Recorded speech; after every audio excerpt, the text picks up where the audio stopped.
Assalamualaikum warahmatullahi wabarakatuh. Kali ini kita masih membahas tentang piutang. Seperti yang sebelumnya kalian catat, piutang ini untuk pengantar dulu sebelum kita masuk ke pembahasannya.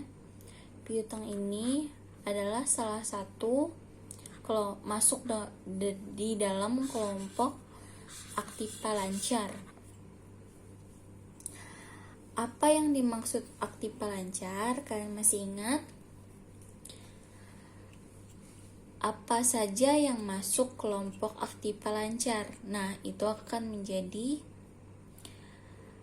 tugas nanti di-upload di Classroom. Baik, piutang ini adalah salah satunya dari kelompok aktiva lancar tadi. Nah, kita masuk ke pengertiannya. Piutang atau biasa disebut dengan receivables secara umum dapat diartikan sebagai klaim atau tagihan terhadap pihak ketiga yang timbul karena adanya suatu transaksi. Maksudnya di sini adalah transaksi penjualan barang atau penjualan jasa, misalkan dari salon penjualan jasa. Misalkan dia mempunyai usaha salon, berarti itu penjualannya atau suatu transaksi penjualan jasa. Lanjut ke macam-macam piutang atau jenisnya. Piutang terbagi menjadi 3 jenis secara umum. Ada piutang dagang atau yang biasa disebut account receivable. Ada piutang wesel atau biasa disebut notes receivable. Ada juga yang disebut piutang lain-lain atau other receivable.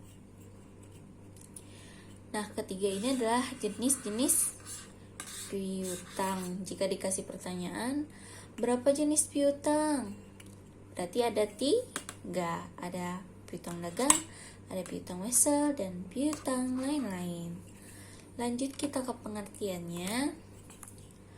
Nah, kalau piutang dagang atau piutang usaha, yang biasa disebut account receivable, pengertiannya adalah tagihan perusahaan terhadap pelanggan akibat adanya penjualan jasa secara kredit atau tidak secara cash, tidak secara langsung dibayar, tapi secara kredit.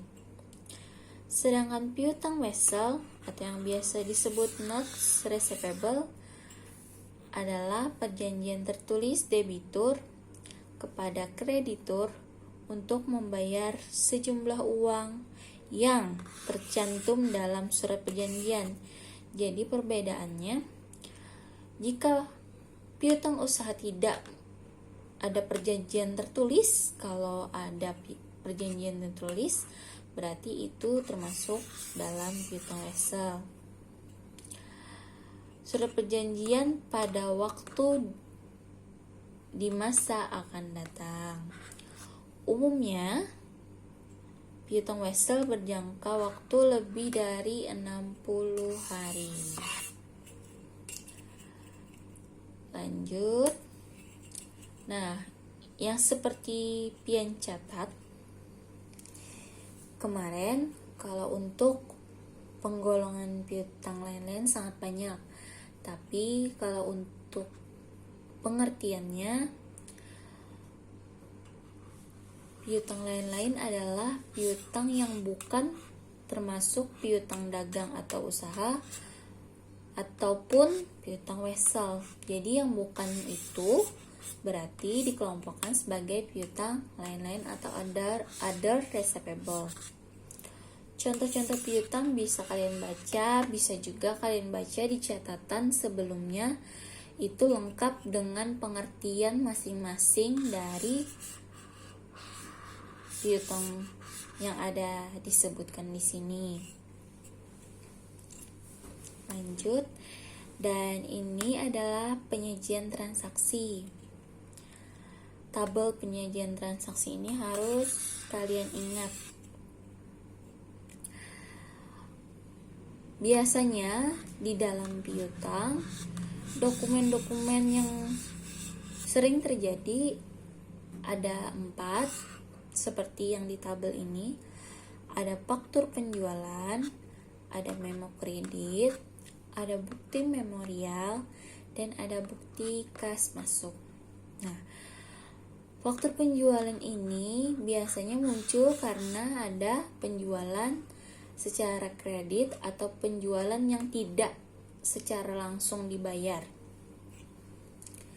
Apa pengaruhnya bagi piutang? Jika terjadi penjualan secara kredit, maka piutangnya akan bertambah. Lanjut kita ke memo kredit. Memo kredit ini muncul biasanya akibat adanya retur penjualan. Misalkan kita menjual sesuatu, menjual barang atau menjual jasa, biasanya barang sih. Kita menjual barang kepada pelanggan kita, tapi ternyata barang itu cacat dan mereka ingin dikembalikan. Maka adalah si memo kredit ini. Apa pengaruhnya bagi piutang? Jika awalnya kita menjual secara kredit, piutang kita bertambah, lalu dikembalikan barangnya, otomatis piutang kita akan berkurang karena barang tadi dikembalikan kepada kita. Lanjut ke bukti memorial. Biasanya bukti memorial muncul akibat piutang yang dihapuskan atau penghapusan piutang. Kenapa piutangnya bisa dihapuskan? Nah, biasanya piutang dihapuskan ini terjadi bila perusahaan atau pelanggan kita terjadi musibah atau terjadi hal-hal yang tidak diinginkan di dalam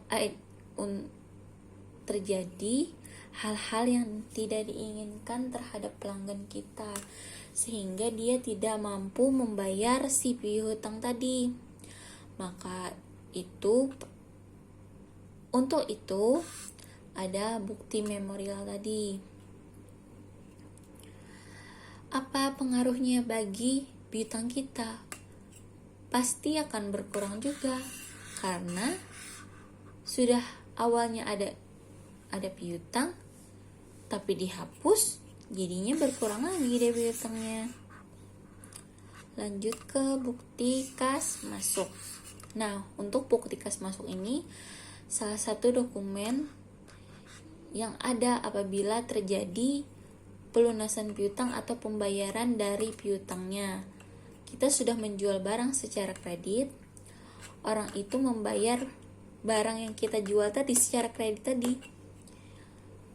Apabila itu terjadi, maka muncullah bukti atau dokumen dari bukti kas masuk sebagai pelunasan piutang. Pengaruhnya dari piutang apa? Berkurang lagi karena lunas, sudah dibayar, awalnya bertambah karena dijualnya secara kredit, ini akan berkurang karena sudah dibayar piutangnya. Sampai sini dulu. Bila ada pertanyaan, silahkan ajukan via WA. Terima kasih.